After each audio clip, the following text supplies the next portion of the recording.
একটা আন্তর্জাতিক যে ষড়যন্ত্র, সেই ষড়যন্ত্রের গন্ধ কিন্তু পাচ্ছেন গোয়েন্দারা। যে তথ্য ইতিমধ্যে এসে পৌঁছচ্ছে, প্রশ্ন উঠছে তিনি কি জানতেন এই বিমানটি দুর্ঘটনার মুখে পড়ছে, কিন্তু কিভাবে? কোনোভাবে বিমানটি দুর্ঘটনা হবে এটা কেউ বুঝতেই পারেনি। কিভাবে তারা কেন ভিডিও করছিলেন স্বাভাবিকভাবে প্রশ্ন উঠতেই পারে। তার কারণ মধ্যমগ্রাম, বিরাটি, উত্তর দমদম, এর ওদিক থেকে দেখা গেল রাজারহাট, নিউ টাউন, কত বিমান তো যাতায়াত করে। আমরা কে কটা বিমানের ভিডিও করি। সিএন ডিজিটাল আপনাদের স্বাগত। নমস্কার, আমি মণি ভট্টাচার্য। কোনো রঙিন খবর নয়, সাদা কালো আসল খবর নিয়ে আপনাদের দরবারে, যে খবর আপনাদের ভাবাবে।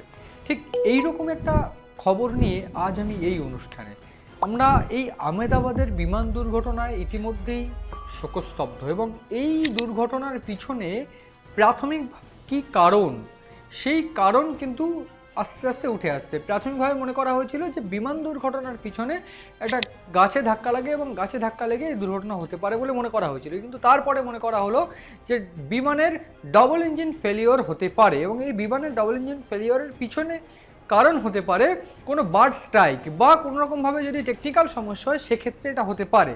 কিন্তু এরই মধ্যে কিন্তু একটা আন্তর্জাতিক যে ষড়যন্ত্র, সেই ষড়যন্ত্রের গন্ধ কিন্তু পাচ্ছেন গোয়েন্দারা। যে তথ্য ইতিমধ্যে এসে পৌঁছচ্ছে যে এই যে বিমান দুর্ঘটনা, এই বিমান দুর্ঘটনার পিছনে আসল কারণ কি সেইটা দেখতে কিন্তু ইতিমধ্যেই একটা ইনকোয়ারি কমিটি তৈরি হয়েছে। ডিজিসি এর একটা কমিটি তৈরি করা হয়েছে, এয়ার ইন্ডিয়ার তরফ থেকে কমিটি তৈরি করা হয়েছে, এবং সর্বোচ্চ পর্যায়ে তদন্ত হবে, এই বার্তা ইতিমধ্যে পৌঁছচ্ছে। পাশাপাশি প্রধানমন্ত্রী নরেন্দ্র মোদী তিনি আজ ঘটনাস্থলে গিয়েছিলেন, এবং ঘটনাস্থলে গিয়ে তিনি কথা বলেছেন।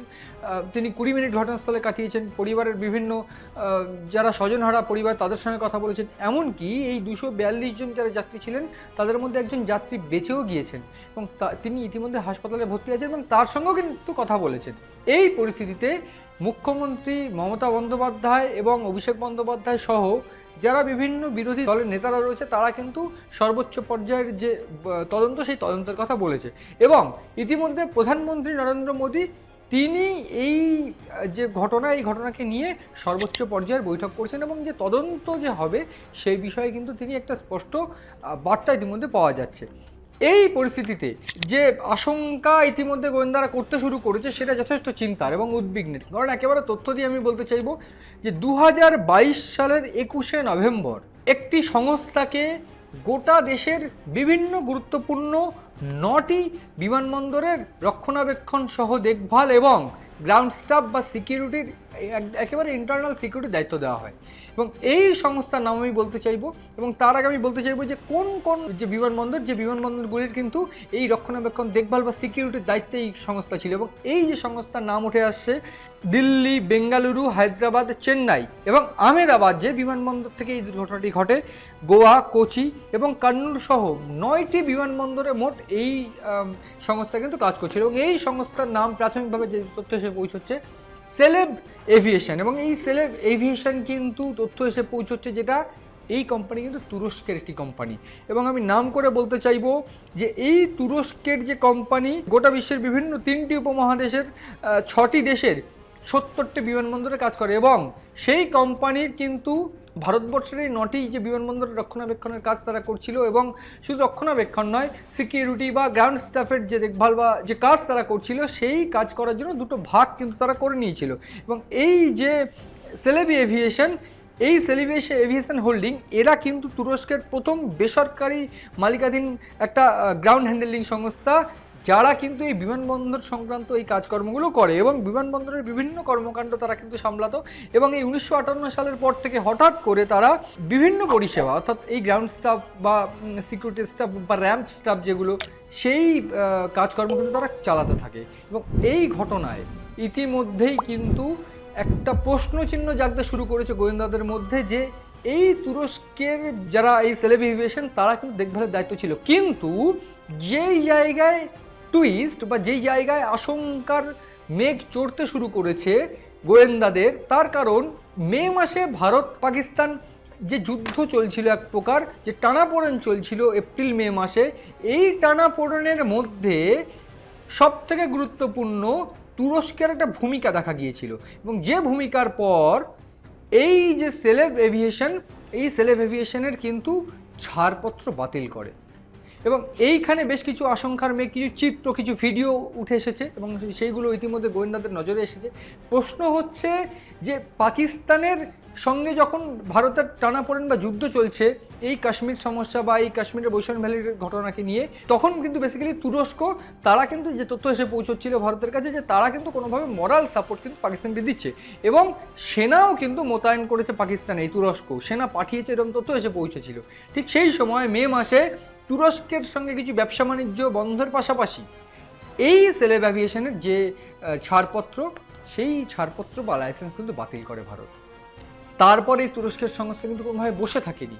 এই সেলেব অ্যাভিয়েশন হাইকোর্টের দ্বারস্থ হয়, দিল্লি হাইকোর্টের দ্বারস্থ হয় এবং মুকুল রোহিতগি তাদের মামলা লড়ছে ইতিমধ্যে এবং সেই মামলা ইতিমধ্যে চলছে। কিন্তু এই গোটা ঘটনার মধ্যে যে আশঙ্কার মেঘ যে কোনোভাবে এই যে বিমান দুর্ঘটনা সেই দুর্ঘটনার পিছনে যদি ইঞ্জিন ফেলিয়ার হয়ে থাকে, সেই ইঞ্জিন ফেলিয়ারের পিছনে কি কারণ সেইটা যেমন গুরুত্বপূর্ণ এবং কোনোভাবে কি টেকনিক্যাল ফল্ট হতে পারে এবং সেই টেকনিক্যাল ফল্ট যদি থেকে থাকে সেই টেকনিক্যাল ফল্ট কেন দেখা হলো না, কিংবা কোথাও গিয়ে এই তুরস্কের এই সংস্থাটা কোনো রকমভাবে এই প্রত্যাঘাত এক প্রকার যখন দেশের বিভিন্ন জায়গার এই যে গ্রাউন্ড স্টাফ সংক্রান্ত বিভিন্ন কাজ বা এই রক্ষণাবেক্ষণ তারা সামলাচ্ছিল, কেন এই 9টি জায়গা থেকে তাদেরকে সরিয়ে দেওয়া হলো, এর ফলস্বরূপ ভারতের উপর কোনো প্রতিহিংসা পরায়ণতার জন্যই কি এরকম কোনো ষড়যন্ত্র তারা করলো, এই প্রশ্ন কিন্তু উঠছে।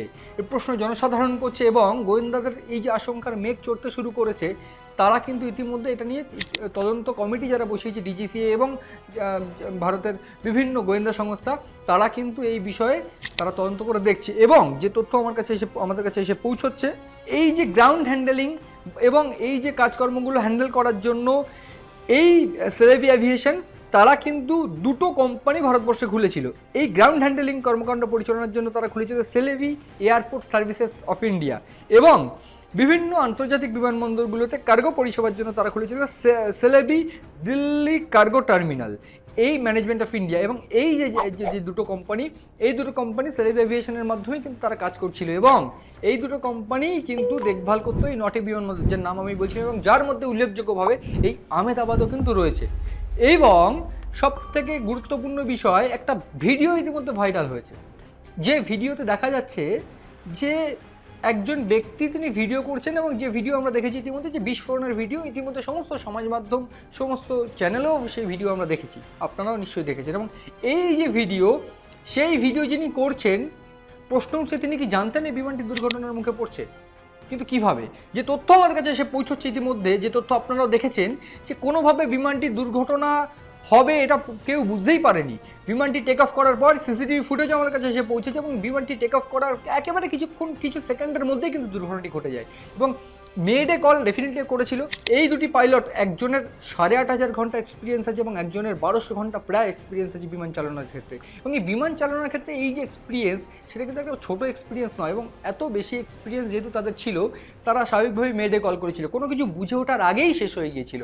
কোনো রকমভাবে এই বিস্ফোরণের আগে বাইরে কোনো আওয়াজও সেরকমভাবে হয়নি, বিস্ফোরণের আওয়াজ কিন্তু প্রাথমিকভাবে পাওয়া গিয়েছিল। এইখানেই প্রশ্ন উঠছে যে কিভাবে তারা কেন ভিডিও করছিলেন, স্বাভাবিকভাবেই প্রশ্ন উঠতেই পারে। তার কারণ এই যদি দেখা যায় কলকাতা বিমানবন্দরের মধ্যমগ্রাম, বিরাটি, উত্তর দমদম এর ওদিক থেকে দেখা গেল রাজারহাট, নিউ টাউন, কত বিমান তো যাতায়াত করে, আমরা কে কটা বিমানের ভিডিও করি।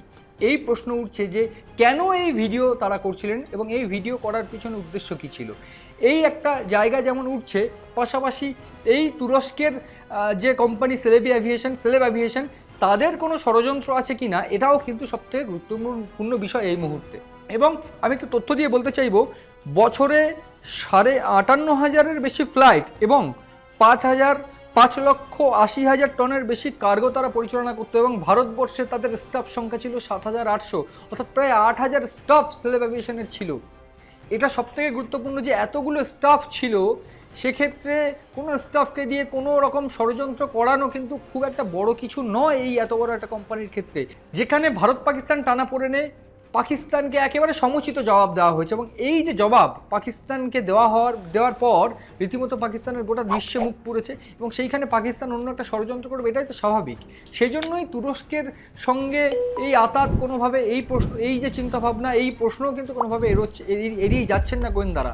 এবং আমি বলতে চাইবো যে এই প্রশ্ন যদি ওঠে বা এই আশঙ্কা যদি দেখা যায় যে কোনোভাবে কোনো ষড়যন্ত্রের ভিতরে আছে কি না, কিভাবে এই ষড়যন্ত্র ভেদ করা যাবে, এই প্রশ্ন কিন্তু স্বাভাবিকভাবে উঠবে।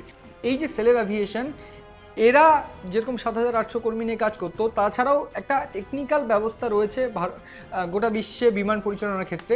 এই ব্ল্যাক বক্স, এইটা কিন্তু সবথেকে গুরুত্বপূর্ণ একটা বিমান পরিচালনার ক্ষেত্রে, এবং এই ব্ল্যাক বক্সই কিন্তু উদ্ধার হলে সম্ভব। ইতিমধ্যে আমাদের যে তথ্য আমাদের কাছে রয়েছে যে এই ব্ল্যাক বক্স কিন্তু উদ্ধার করা হয়েছে, এবং এই ব্ল্যাক বক্স কি, কেন এই ব্ল্যাক বক্স রাখা হয় প্লেনে, এবং কিভাবে এই ব্ল্যাক বক্স কাজ করে, আমি সেটাও একটু বলে দিতে চাইবো। কারণ যদি কোনোভাবে কোনো ষড়যন্ত্র থেকে থাকে, সেক্ষেত্রে এই ষড়যন্ত্র কারা করেছে, কীভাবে হয়েছে, সেটা কিন্তু তথ্য পাওয়া যেতে পারে। এই ব্ল্যাক বক্স এটা কিন্তু অনেক পুরনো, এবং 1950 সালের পর থেকে কিন্তু এই ব্ল্যাক বক্স ব্যবহার করা হয় বিমান পরিচালনার ক্ষেত্রে। এবং এই ব্ল্যাক বক্সে কিন্তু দুর্ঘটনাগ্রস্ত যে বিমান, সেই যে কোনো বিমান, সেটা দুর্ঘটনাগ্রস্ত হোক বা সফল বিমানই হোক, যে কোনো বিমানই হোক, সেই বিমানের উড়ানের সমস্ত তথ্য, অ্যালার্ম বা অন্য কোনো সমস্ত তথ্য বা যাত্রীদের তথ্য, সমস্ত কিছু সেটা কিন্তু এই ব্ল্যাক বক্সে সংরক্ষণ করা থাকে। কিংবা কোনো রকমভাবে যদি কোনো দুর্ঘটনা হয়, তার পিছনে কি আছে সেটা কিন্তু এই ব্ল্যাক বক্সে সংরক্ষণ করে রাখে। এবং এই ব্ল্যাক বক্সের কালার কিন্তু, ব্ল্যাক বক্স নাম হলেও এই কালার কিন্তু কমলা।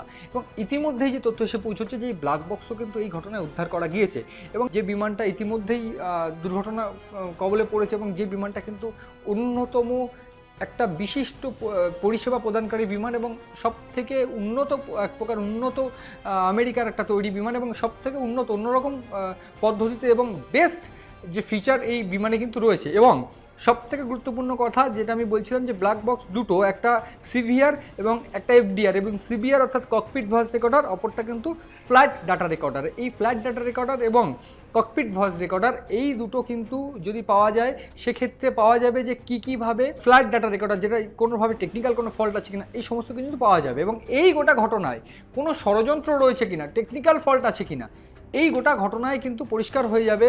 তদন্ত করলেই, তদন্তের মাধ্যমেই কিন্তু পরিষ্কার হয়ে যাবে, এবং গোয়েন্দারা ইতিমধ্যে তদন্তে নেমে পড়েছেন। আমি আগেও বলছিলাম যে ডিজিসিএ বা বিভিন্ন সংস্থা, যারা এয়ার ইন্ডিয়াও কিন্তু একটা তদন্ত কমিটি তারা বসিয়েছে, এবং আলটিমেটলি পাওয়া যেতে পারে যে কিভাবে কোনো যারা গোয়েন্দা সংস্থা, তারা তদন্ত করলেই বোঝা যাবে, এই ব্ল্যাক বক্সের যে ডাটাগুলো সেগুলো অ্যানালিসিস করলেই বোঝা যাবে কোনোভাবে এই যে সংস্থা তারা জড়িত কিনা, কিংবা কোনোভাবে আদতেই যে এই সেলেব অ্যাভিয়েশন বা এই যে গোয়েন্দা, তারা যদি তদন্ত করে, এবং তারা তদন্ত করার পর এই যে প্রশ্নগুলো উঠছে, সেই প্রশ্নের বা আশঙ্কার মেঘ ইতিমধ্যে দেখা দিতে শুরু করেছে, সেই মেঘ কিন্তু কেটে যাবে, এবং ইতিমধ্যেই সেই তদন্ত শুরু হয়েছে। এবং তারা এই ব্ল্যাক বক্স উদ্ধার করার পর এই যে ডাটা, সেগুলো অ্যানালিসিস করলেই বোঝা যাবে যে কোনোভাবে এটা ইঞ্জিন ফেলিওর ছিল। যদি ইঞ্জিন ফেলিওর হয়ে থাকে, সেটা টেকনিক্যাল কোনো ফল্ট নাকি অন্য কোনো কারোর গাফিলতি বা কোনো ষড়যন্ত্র, সেই বিষয়টা কিন্তু পরিষ্কার হয়ে যাবে। এবং এই গোটা ঘটনায় কারা জড়িত, কাদের ফল্টের জন্য এটা হয়েছে, কিংবা আদতে টেকনিক্যাল ফল্ট নাকি ষড়যন্ত্র, সেই বিষয়টা বা সেই চিত্রটা কিন্তু সামনে চলে আসবে। এই গোটা ঘটনার নজর রয়েছে আমাদের, নজর রাখুন আপনারাও সিএন ডিজিটালের পাতায়।